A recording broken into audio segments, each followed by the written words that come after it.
ایرانی قومی سلامتی کونسل کے سربراہ علی لاریجانی کا کہنا ہے کہ تہران کے لیے اب امن مذاکرات کی راہ پسندیدہ نہیں ہے۔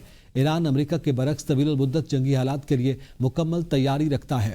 علی لاریجانی نے کہا کہ گزشتہ 300 برسوں کی طرح ایران نے کسی بھی ملک کے ساتھ جنگ کا آغاز نہیں کیا۔ انہوں نے دعویٰ کیا کہ ایرانی مسلح افواج نے کسی بھی قسم کی کارروائی صرف دفاع کے تحت کی ہے، جارحیت کے طور پر نہیں۔ انہوں نے مزید کہا کہ ایران اپنی 6000 سالہ تہذیب اور خود مختاری کا ہر قیمت پر دفاع کرے گا اور دشمنوں کو اپنی غلط حکمت عملی پر پچھتانا پڑے گا۔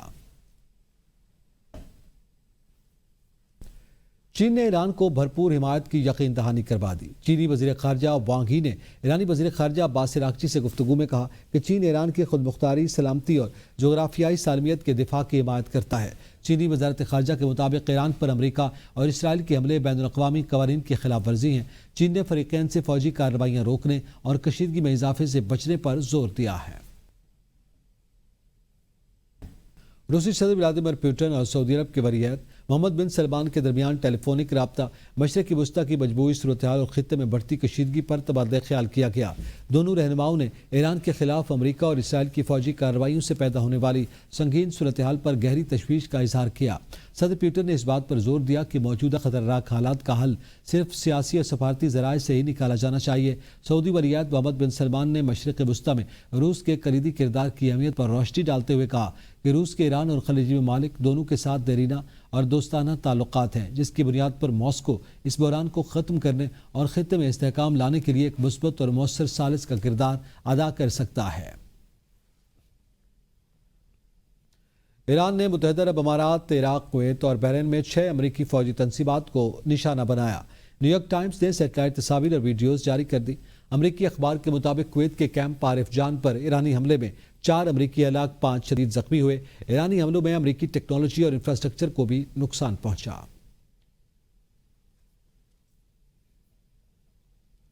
ایران کی پاسداران انقلاب کا اسرائیلی قیادت پر میزائل حملے کا دعویٰ۔ ایرانی پاسداران انقلاب نے دعویٰ کیا کہ انہوں نے اسرائیلی وزیراعظم بنجمن نیتن یاہو کے دفتر اور اسرائیلی فضائیہ کے کمانڈر کے ہیڈ کوارٹرز کو حالیہ میزائل حملوں میں خیبر میزائلوں کے ذریعے نشانہ بنایا۔ فارس نیوز ایجنسی کی رپورٹ کے مطابق پیر کے روز جاری بیان میں IRGC نے کہا کہ صہیونی حکومت کے مجرم وزیراعظم کے دفتر اور فضائیہ کے کمانڈر کے ہیڈ کوارٹر پر براہ راست حملے کیے گئے۔ جدید خیبر میزائلوں کا استعمال کیا گیا ہے۔ واپس آئیں گے ایک بریک کے بعد، ساتھ رہیے گا۔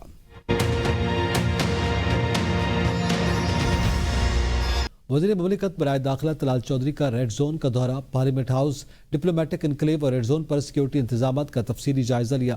ڈیوٹی پر طلال چودھری نے تعینات افسران و اہلکاران سے ملاقات کی اور سیکیورٹی انتظامات چیک کیے۔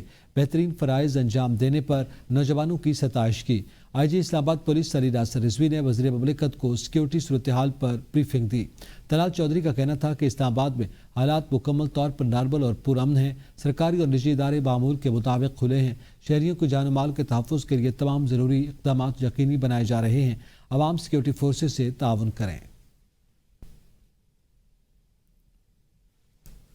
قومی پیغام امن کمیٹی نے کہا ہے کہ بلوچستان میں دیر پا امن اور استحکام کا انحصار معتبر مذہبی اتفاق رائے، مؤثر حکمرانی اور پرتشدد انتہا پسندی کے جامع انسداد پر ہے۔ کوئٹہ میں پریس کانفرنس میں قومی پیغام امن کمیٹی کے عہدیداروں نے کہا کہ سیکیورٹی کامیابیوں کے مستقل بنیادوں پر برقرار رکھنے کے لیے عوامی اعتماد کی بحالی، ہم آہنگ قومی بیانیے کے فروغ اور انتہا پسندانہ بھرتی کی روک تھام کو یقینی بنانا ضروری ہے۔ شرکاء نے NPSC کے پلیٹ فارم پر متحد ہو کر ریاست پاکستان، اس کے آئینی ڈھانچے اور قومی سلامتی سے متعلق فیصلوں کے ساتھ مکمل یکجہتی کا اظہار کیا۔ اس موقع پر حافظ طاہر اشرفی، مفتی عبدالرحیم سمیت تمام مکاتب فکر کے جید علماء اور اقلیتی رہنما بھی موجود تھے۔ کمیٹی نے اس امر پر بھی زور دیا کہ مذہب پر مبنی مثبت اور معتدل بیانیہ بلوچستان کی ثقافتی تنوع کا احترام کرتے ہوئے قومی یکجہتی کو مزید مضبوط بنا سکتا ہے۔ منتخب صدر کی حیثیت سے وفاق اور پارلیمنٹ کے اتحاد کی حفاظت کا پابند ہوں۔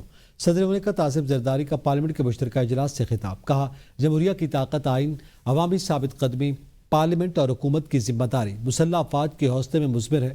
2025 پاکستان کے لیے ایک فیصلہ کن موڑ ثابت ہوا۔ بھارتی جارحیت کا مقابلہ کرتے ہوئے عسکری اور سفارتی محاذوں پر کامیاب رہے۔ سلامتی کونسل رپورٹ میں افغانستان سے دہشت گردوں کو علاقائی سے بڑھ کر عالمی خطرہ قرار دیا۔ 26 فروری کی رات طالبان رجیم نے مغربی سرحد پر حملے کیے۔ دونوں سرحدوں پر بلا اشتعال حملوں پر ہماری افواج نے پیشہ ورانہ مہارت اور نظم و ضبط کا ثبوت دیا۔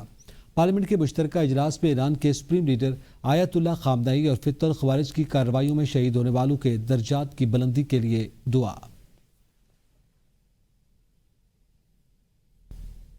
Marked a turning point for Pakistan's defined by the resounding military victories in Marka-e-Haq.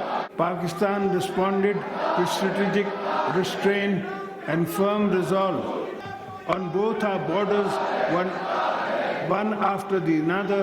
On the western border, when the Taliban regime ramped up a long line of attacks the night of 26th February, our security forces acted decisively to signal zero tolerance for any incursions or sovereign territory. The political leadership stood united. The people stood resolute.